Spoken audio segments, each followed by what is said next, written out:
Hi friends, இன்றைக்கி எங்கள் பாட்டி செஞ்ச ரெசிபி பார்த்துடலாமா?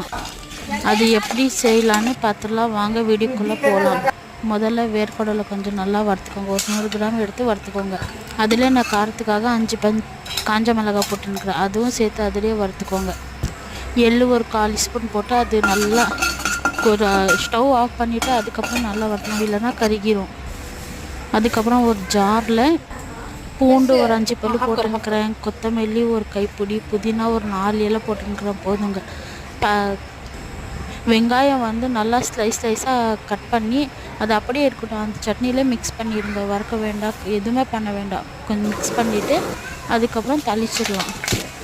எப்படி தாளிச்சிடுதுன்னா, ஒரு 4 ஸ்பூன் எண்ணெய் தட்டி, கொஞ்சம் எண்ணெய் அதிகமாக இருந்தாக்கே சாப்பிட்றதுக்கு டேஸ்ட்டாக இருக்கும்.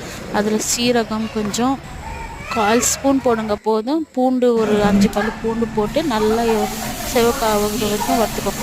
ஒரு 2 கொத்து கருவேப்பிலை, அதில் ஒரு 4-5 காஞ்ச மிளகாய் உடச்சி போட்டுருக்குறேன். அது மிக்ஸ் பண்ணி நல்லா கொஞ்சம் கொதிக்க விடுங்க. ஒரு 5 நிமிஷம் கொதிக்க விடுங்க. போதும்.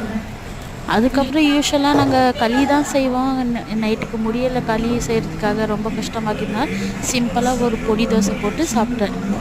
அந்த சட்னிக்கும் அந்த தோசைக்கும் வார்த்தையே வர முடியல, அவ்வளோ சூப்பராக இருக்குதுங்க. நீங்கள் ஒரு தடவை ட்ரை பண்ணி பார்த்துட்டு கமெண்ட்ஸை சொல்லுங்கள்.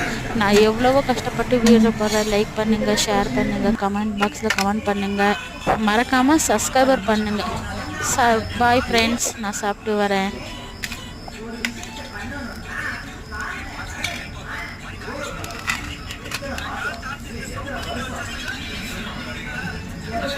Dale,